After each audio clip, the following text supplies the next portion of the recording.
So, hello guys. So, kana siya, gamot-imot ra na siyang time.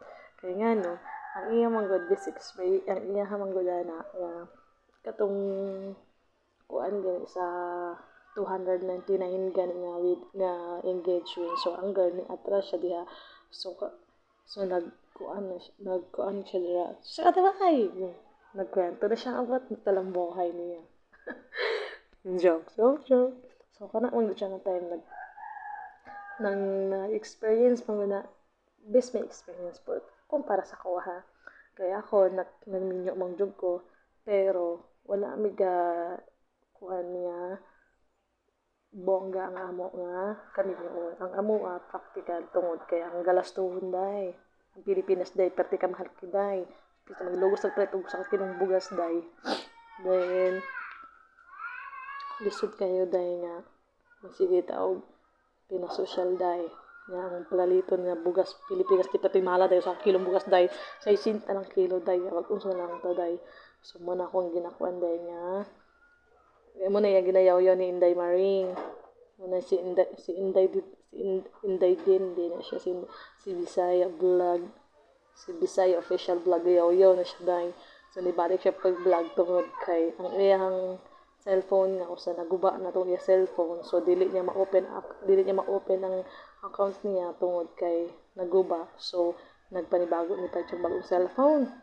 ang cellphone ugod niya kaya sa bulsa then ano siya nag-react siya sa best experience niya sa about sa engagement ang iya mga dra kay iya man gud dili para sa iya ko no dili siya ganahan ng social nga mahal kayo ang singsing mahal kayo ang iya man gud dra ka ng kuan lang kana diretso anay lang ba walay gasto kon ang ilaha sa kasal daw dako magasto sa kasal nila nandako sila nagasto pero sa ilang pagsugod wala ilang pamalay ana diretso anay pinamalaye tapos pag pamalay kasi mga ilang pila ka semana process silang kasal so dali ra kayo so ang iya manggod agud kay katong pag-process sa iyahang kasal ilaha pag pamalaye iya magpapara sa girl and boy para sa mamag ako diyang papa then istoryahanay lang buti nga na sa kasal sa inyo na nagisabot-sabot so pag-abot sa time itong na okay na ang tanan so kay na naman sa tamang edad nasa tamang ano na nila age nami so nag-video mi so nagpaig na mong ginikanan about ingon na so pagkahuman mo to nga nagsugod na mi o about ingon na sa pagpakasal so na to nga time nga nagkasal na mi so pag-abot sa mong kasal mo to kasi gud kasal man so karon day kung para sa kuwaron day tungod kay siyempre ayon tag napamil sa mga edad unta og mga disi kay pahala gulay kasal diretso ani nindi ana sus ka kay daan naman mi sa tamang edad so kailangan na mo respeto sa mga ginikanan tungod kay ang mga ginikanan siyempre di ba kailangan na mga ginikanan pud nga respeto pod mi so ang among ideya na mo process ko sa mga ginikanan na moagi gud mi respeto sa mga ginikanan nga magpakasal mi magninumi mo ingon na so mo to process mo sa mong kasal so pag umana mo process sa mong kasal mo ni siya mo ni na cheche bareche mo na etos na mo na process na sila kompleto na tanan sus ko dai dili basta-basta di magpakasal dai dili basta-basta ang kaninyo anday mo na dili ka magpabongga sa proposal pa lang dai sa engagement pa lang dai kay ngano dara nimo makuan nanday ang galastuhon dai sobra kang galastuhon dai kung magpa-proposal party pa ka dai ako ayo siya nga pagkagasto dai kung para sa kuha kung anong engagement party dai iyan na lang sa kasal ninyo dai pag gusto pa mo dai at least makasave mo kaya na siyempre mo proposal so siyempre kwarta ang mo gawas dai dili man ingon nga sa kalibo lang magasto nimo so mo di man makadako-dako yung gasto ng lalaki dai so ikaw nga girl depende na sa imo pero dili tanan depende sa babae pero kung para sa kuha never ko mag-ingon na ang ako kayong kaminyoon, naghigugmaan na yung duha, dili wala na may problema, yun na ba? Tungod kay pag gumanin yung mga ganun, mag-proposal party ka. So, mugasta ka pila ka thousand, mugasta ka og 20,000. Siyempre, kailangan mo for example, magpakuan ka, magpa-proposal party. So, siyempre, 20,000 day, gamay na day. Siyempre, kuan pa na, may mga design, may mga pangpasabog pa na. So, ingon na siya. So, pero kung diretso mo sa inyong kasal, kanang 20,000, idagdag lang na ninyo sa inyong kasal ang 20,000, ako na kayo, day. Bisag gasto pa kagad ako sa inyong kasal, day. At least, ang marriage in life, day, once in a lifetime na siya, day, kung ang marriage yung nga na, day. So, karon kayo uban, day, dili man ang maangon ang uban, day. Magpakasal, day. Way kasal ko ng uban na naroon. Pero para sa kuha, depende man good.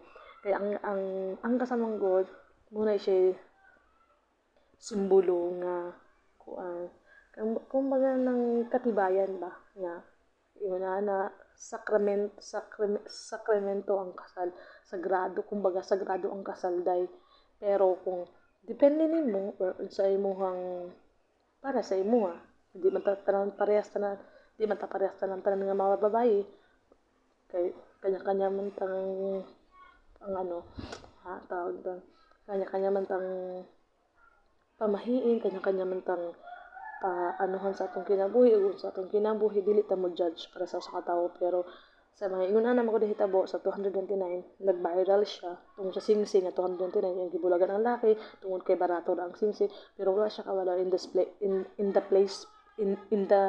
the first place nga ang katong 299 na singsing mabawi ra na sa lalaki ug baong na niya kaya wala siya kabalo unsay panghandle sa lalaki para niya. So, dili deserve para sa lalaki. So, dili niya deserve nga 299 ra. Wala siya, what if kaya kung mag-propose ang lalaki sa iya, what if kung mag-propose ang lalaki, 2,000 ang imo nga kuan nga siyempre engage ring mo 2,000 worth 2,000 ang imo sinsing ipalit para sa babae. So, wala ka kabalo. Ang kanang 2,000, wala ka kabalo, balik taro na siya. So, bisag si Regine Velasquez, kita ko sa iya sa katong magandang buhay nilang program. Di paminawa ng tama ninyo ang nila, di ba dili siya basihan ang 299 nga singsing. Ang iya dito, kung dili sukatan ang singsing, dili sukatan ang presyo sa singsing, kundi sukatan sa pagmamahalin nyo, o hanggat saan kaya ninyo. Ano siya, may practical ninday. Di katong sa vlogger nga katong foreigner.